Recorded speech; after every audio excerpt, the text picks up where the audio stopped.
שלום חברים, שוב אני צחי אנשל בהקשר למחאה על שופרסל. אתמול הכרזנו עליה, היום כבר ירדנו לשטח. השקעתי 40 שקלים כדי להוציא 1,000 פליירים, ואני מתכוון לעמוד מחוץ לשליחים של שופרסל ולהגיד לאנשים למה לא כדאי להם לקנות בשופרסל. רק אנחנו ביחד נוכל לעשות את זה. לא מנהיגים, לא מובילים ולא בטיח. אני לא מנהיג המחאה, אני אחד כמוכם. כל אחד מאיתנו צריך לא לקנות בשופרסל עד שהמחירים יורדים. לא מבצעים לחגים.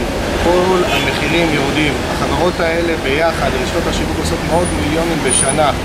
אם הם יורידו את הסל הכללי ב-30%, לא יקרה להם כלום. מה שלומך? קצת הסבר על החרם על שופרסל. פנטסטי, זה מה שחשבתי, בגלל זה אני...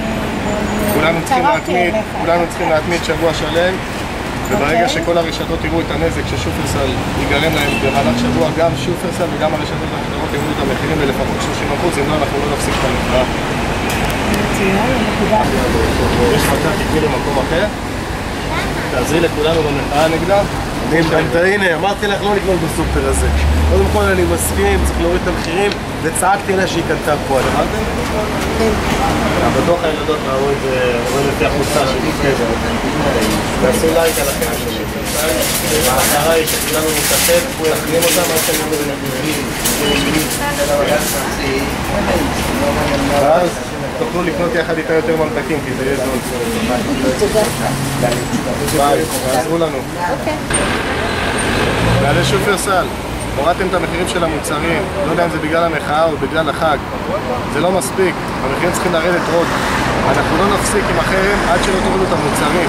אנשים רוצים לקנות מוצרים ובזול, לא במבצעים. מוצר עם מחיר הגון. אתם, שם למעלה, עושים מיליונים. אתם לא מרגישים אם הסל הוא 1,000 שקל או 700 שקל. אצלנו ההבדל הוא משמעותי. כולנו רוצים שהמחיר ירד. אם לא תבינו את זה, אתם תהיו הרשת הראשונה שעם ישראל יפיל. תורידו את המחירים. לא דיונים עם אגודות, ולא דיונים עם מנהיגים, ולא דיונים עם פעילים, ושום דיון לא יעזור. העם לא ייכנס לחנויות שלכם. תורידו את המחיר, אם לא אנחנו נוריד אתכם.